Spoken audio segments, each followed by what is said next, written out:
And we are back. Welcome to my preview and predictions for the UEFA Nations League quarter-final second legs taking place on Saturday evening. And let's just start by addressing the elephant in the room. Last night, I got 3 out of 16 across the UEFA Nations League quarter-final and playoffs. But, to be honest with you, I'm not actually too disappointed about any of the predictions I gave, bar 1 or 2.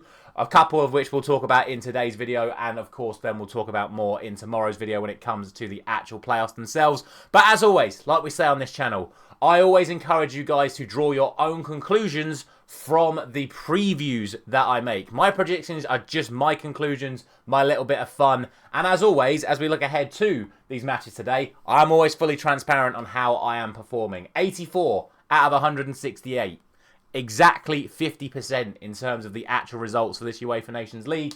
17 correct scores overall. So for all those people that were whining in the comments at the end of yesterday's video, I can only tell you that the previews I gave were near enough spot on for the majority of the fixtures. It's just my actual prediction themselves weren't that good. As for today though, like I say, we've got 4 matches to talk about in the UEFA Nations League quarterfinals. So before we get into it, if you haven't done so already, please do consider dropping a like on this video if you enjoy all of my previews and predictions. Subscribe with notifications turned on if you're new around here so you don't miss out on tomorrow's video where we'll be covering the second legs of the playoffs, and then on to Sunday and Monday where we'll be covering all of the next round of World Cup qualifiers. And don't forget, you can check out the link at the top of your screen right now where I discuss all 12 World Cup qualifiers taking place today and tomorrow, including England, of which the game I am going to this evening at Wembley. Right, admin over, let's get into it. We have got 4 big matches to talk about, and the first of those sees France taking on Croatia.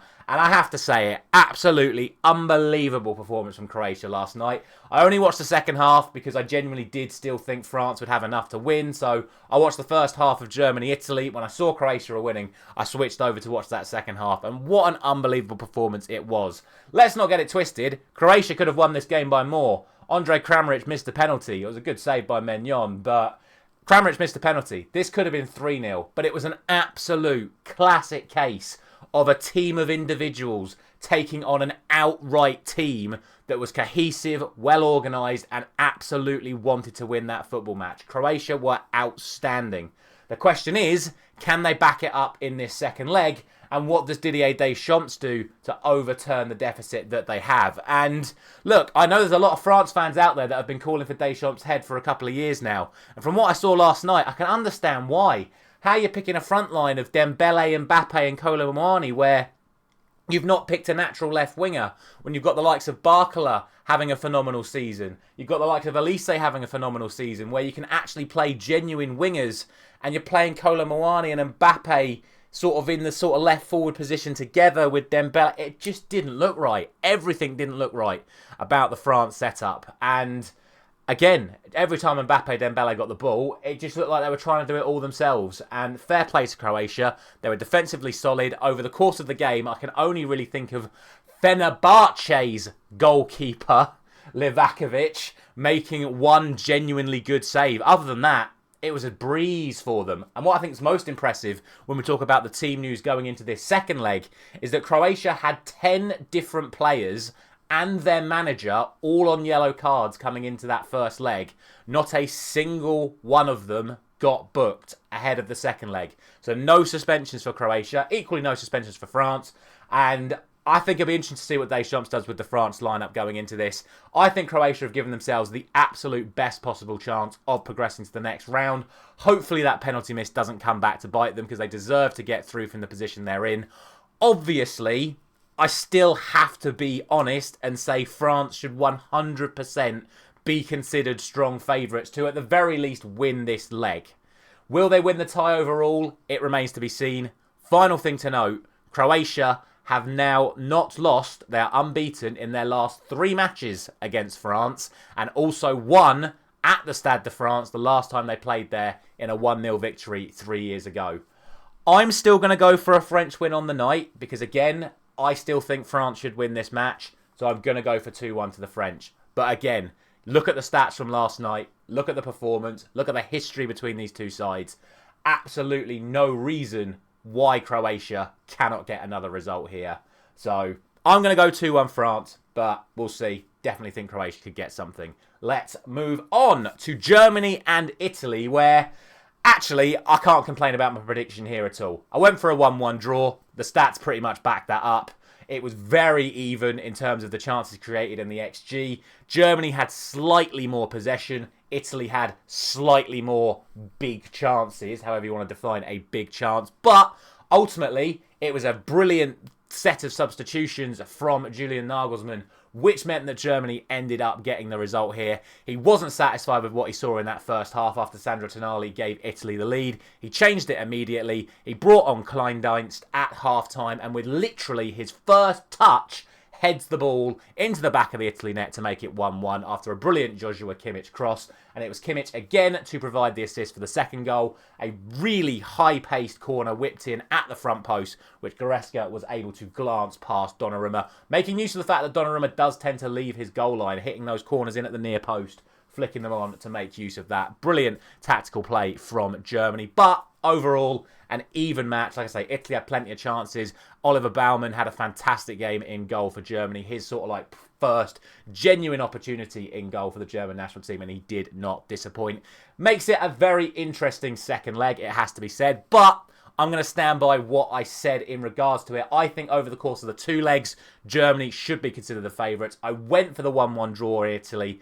But I do think Germany should be considered the favourite, especially with a lead and especially with them being at home.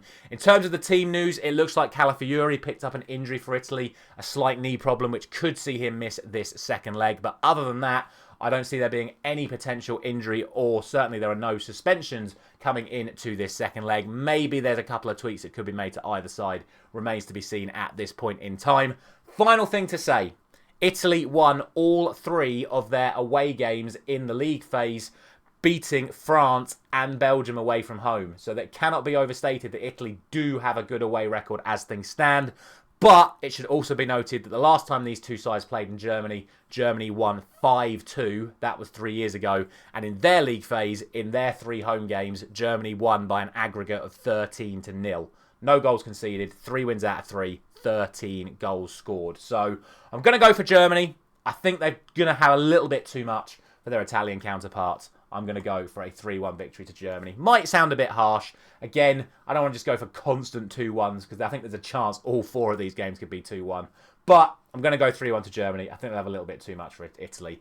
And again, let's move on to what for me was the actual genuine surprise of the night, and I will hold my hands up and I will apologise for disrespecting Denmark at home, which a few people were mentioning in the comments of my previous video. And do you know what? Fair play to them, because they didn't just beat Portugal, they absolutely played them off the pitch. At the end of that match, they had a 2.8 XG compared to Portugal's 0.5. Portugal only had 2 shots on target in the entire match, and one of those was the last kick of the game from like a 30-yarder from Pedro Neto. Portugal really offered little to nothing in that match. Denmark were absolutely fantastic. But, unfortunately, they've only got themselves a 1-goal lead. And that is due to what I did say in my preview for the previous game, is that they do actually struggle to score goals. Biref wasn't able to find the back of the net. Christian Eriksen had a penalty to put them 1-0 up so early on in that game. It was saved by Diogo Costa. Again, is that going to come back to haunt them? For their sake, I hope not. But as a Manchester United fan, it was lovely to see Rasmus Højlund coming off the bench and getting another goal for him, boosting his confidence, and then hitting the Sioux in front of Ronaldo. Not sure how I feel about that, but always nice to see Rasmus doing well. And of course, that does mean he's definitely going to be pushing for a start in this second leg. As for Portugal, obviously we know the quality they've got available to them. No starts for Bernardo Silva, João Felix, Ruben Neves, and a couple of others in that first leg. Maybe a couple of them coming on. Again, no suspension concerns. There were a few players on both teams that could have got suspended, but thankfully for all of those players, none of them picked up a yellow card in that first leg. Look, I can see this game going to extra time and penalties. I can see Denmark holding on to a 0-0 or maybe a 1-1 draw and just winning this game outright. But I'm going to disrespect Denmark again, and I'm going to double down on Portugal, and I'm going to go for 2-0. But again, That is just my thought. There is so much to suggest that Denmark can get a result here. My only worry is their away record is nothing like their home record. They do not score a lot of goals away from home.